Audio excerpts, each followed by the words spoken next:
G'day. This is my first ever book review, and it's going to be about The Bride of Lammermoor.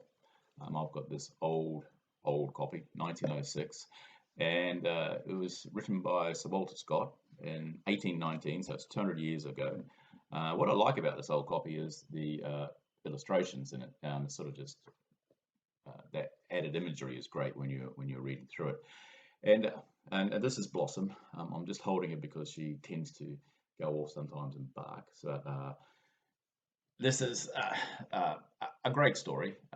It's sort of a tragic horror love story. It's set in Scotland, and what's happened is Lord Ravenswood has just died, and his son at the funeral swears vengeance on the family that's taken away all their estates. Well, it hasn't been taken away. They've been given the estates because Lord Ravenswood basically backed the wrong king.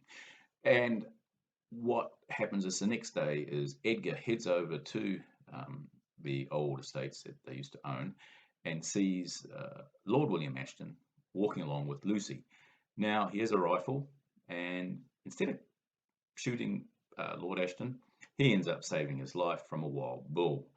And this is obviously a contradiction in his vengeance vow. And so what happens next is that Edgar and Lucy fall in love under the circumstances. He's just saved her life from a wild raging bull, so she's quite a romantic at heart. And William Ashton encourages it. He's a bit of a weak character, and he doesn't like trouble, essentially. And he can see advantages of the old owners of the estate being linked to his family. However, there's a fly in the ointment, and that's called Lady Ashton, the wife of Lord William Ashton and the mother of Lucy. She gets back from England. She's been over there visiting, and she's furious. She's very angry that this has happened. And then she finds out that Edgar and Lucy have secretly engaged, and she also intercepts their letters to each other. And it's more difficult because Edgar has gone over to France for some work for the Lord of Argyle to try and get his estates back, essentially. And what happens is that Lady Ashton organises a politically advantageous marriage with the Laird of Bucklaw, who's a bit of an idiot. He's a drunk, and he's just became extremely wealthy. And he also knows Edgar as well. They were friends, but they sort of fell out. And what happens is then that Edgar arrives back, unbeknownst to him, this has all happened, and finds that Lucy is getting married, and on the next day, that just before he arrives. So there's a scene where he confronts the family, and which the son of William Ashton takes umbrage, and they end up having a quarrel, which results in the next day that they're going to have a duel on the beach near the castle, or the old tower that Edgar now owns. And so that happens. This is all very stressful for Lucy, of course, and she gets married. And on the honeymoon, she basically goes insane and stabs the bridegroom, and is covered in blood. And so it's quite a horrific scene.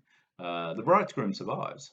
He does survive, but Lucy succumbs because she's basically stressed and just gone completely insane, and her whole health breaks down.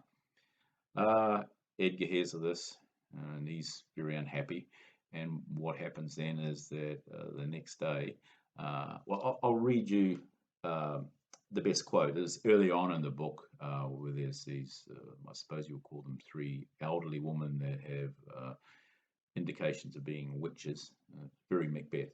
They make a prophecy, and sort of saying like, when the last lad of Ravenswood to Ravenswood shall ride and woo a dead maiden to be his bride, he shall stable his seed in the Kelpie's flow, and his name shall be lost forevermore. And the Kelpie is sort of like a sea-like area near where the castle Edgar owns. Now, I thought this was a great book. I really enjoyed it. There's some great characters in it. There's Caleb Boulderstone, which is a servant of Edgar. He's very comical, and some of the antics he gets up to will well, they brought a smile to my face. It's also got that tragic about lost love and everything. It's quite it's quite sad in a lot of ways. It's also been made into an opera if you're interested. I'm sure you can find that on YouTube. And I hope you read this book. It's in some ways, I think, much better than some of the other more popular books that he's written, such as Rob Roy and Waverley. I mean, Ivanhoe's obviously good, but we'll be reviewing all of those books at some stage. So anyway, I hope you enjoyed this, and if you like it, please subscribe. I'm going to be trying to do more regular book reviews and other uh, content on this channel. Okay, thanks. Have a great day. Bye.